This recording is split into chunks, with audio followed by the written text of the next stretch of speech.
Hey everyone, this is Christian Heimel, host of Caught Listening. Thanks for listening to the following podcast on Public House Media. You're listening to Catch Up, an official production of Public House Media. Today is July 9th, 2020, and it's time to catch up on the news that you need to know about. Today we are helping you catch up on international students required to take in-person classes to remain in the U.S. even amid the pandemic. Washington Redskin merchandise is being pulled from select stores.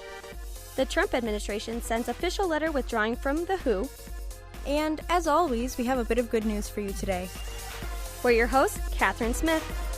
And I'm Anna Herman. Welcome to Catch Up.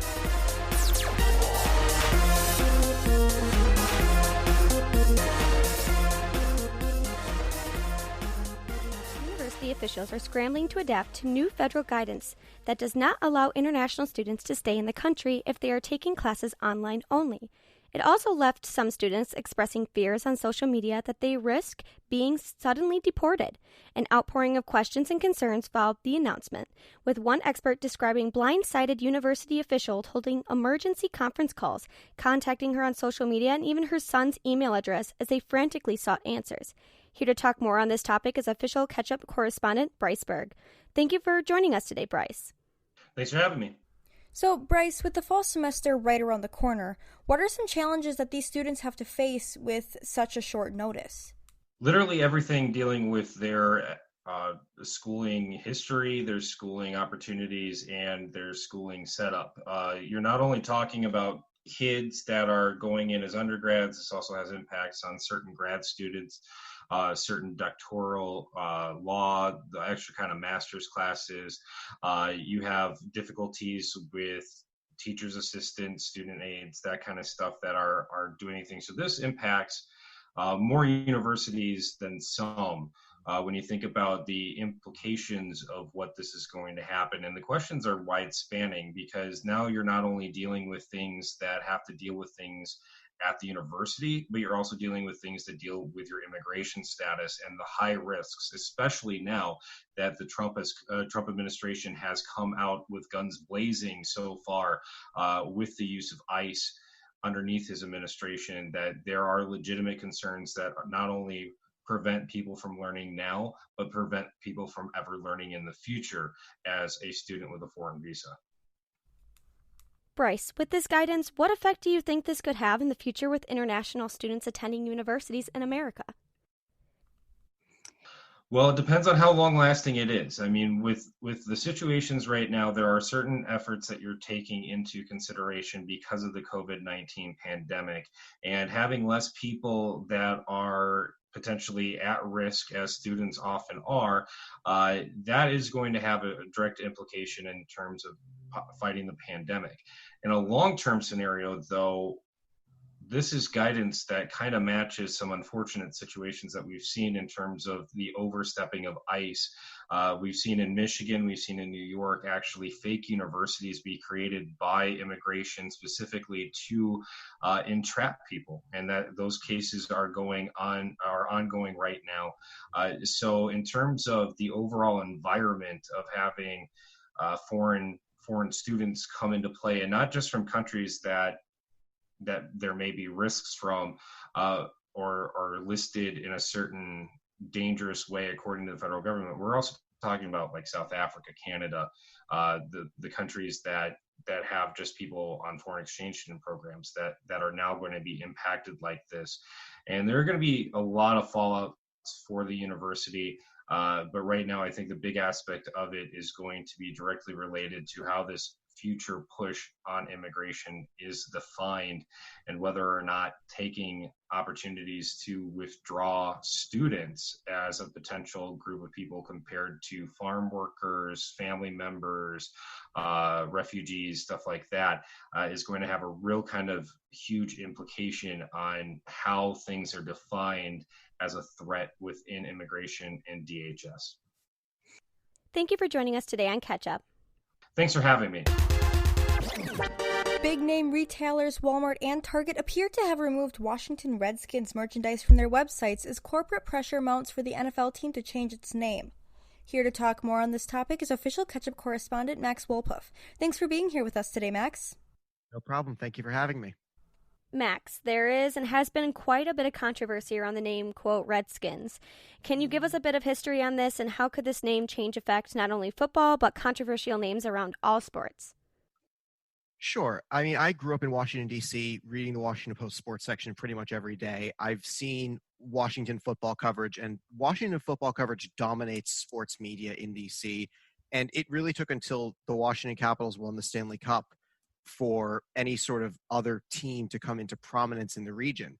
Like, the Redskins were the number one team in Washington. And for all of Dan Snyder's ownership of the team through most of the 2000s, he has vowed consistently, I will never change the team's name. And you can find numerous examples of this by looking online. So the thing with controversial names named after Native American mascots or Native American tribes, the Redskins aren't the only team that has this. The Cleveland Indians have seen a look at this. The Atlanta Braves have come out recently saying they're reviewing the tomahawk chop. But other teams at not just the professional level, but the collegiate level have largely escaped some of the national spotlight with the intense focus on the Washington Redskins. So when the team announced that they were going through at least a review of the team name and looking at alternatives, as a local, I was surprised really to see that happen. So, Max, people wanting to change this name is nothing new, but with a potential name change coming for the Redskins, what would be the biggest change or challenge that this team would have to face? One of the biggest challenges is just rebranding, is relaunching the Washington football franchise a whole new thing. So the season coming up starting in August, that's next month. So if you want to have merchandise available in store shelves for fans to be able to support the new team name, then they need to come up with a name quickly. I remember a couple months ago when LeBron James and Anthony Davis were having a number swap agreement on the Los Angeles Lakers. Nike stepped in and said, we already have too many LeBron James jerseys out in the market with the current number. Please keep your number for this season so we don't have to remake them and suddenly be stuck with boxes full of merchandise that we can't sell. So for retailers like Walmart, Target, Dick's Sporting Goods, Fanatics, NFLShop.com, and any other NFL dealer, they don't want to be stuck with boxes of Washington Redskins merchandise for the upcoming season if the Washington Redskins aren't taking the field. They want new merchandise ready. So that includes cups, masks, shirts, helmets, gator masks, literally anything you can slap a logo and a name on. That's at least the biggest practical concern for the Redskins. But one of the others is convincing fans that this is not just a cosmetic change of sorts, that this is really looking at a full-sail moving forward change, that there are Redskins fans that I know personally who will support the team regardless of a name change. There are fans that I know who only want the team to be named the Redskins. There are fans that I know who just want a better team on the field to cheer for. So having the corporate pressure from big name sponsors like FedEx, big name sponsors like Nike, like Pepsi, this has galvanized the move to change the name at really hyper speed and push owner Dan Snyder into a position that, as a local observer, I never thought he would be in during his ownership. Thanks for joining us today, Max. No problem. Thank you for having me. The Trump administration has begun the process of withdrawing the United States from the World Health Organization, a move that could hurt the UN agency's response to the COVID-19 pandemic and reshape public health diplomacy. The notice of withdrawing effect July 6, 2021 was sent Monday to the United Nations Secretary General Antonio Guterres. Under the terms of a joint resolution passed by Congress in 1948, the United States must give a year's notice and pay in debts to the agency to leave. Here to talk more on this topic is official catch-up correspondent John Lauder. Thank you for joining us today, John. Thanks for having me, guys. John, in the midst of the pandemic and the U.S. withdrawing from the World Health Organization, what could this mean for the future of this pandemic? It really seems, Anna, like almost the exact opposite of what we should be doing at this point. It doesn't seem to be very logical. Trump has threatened already to do this for the last few months.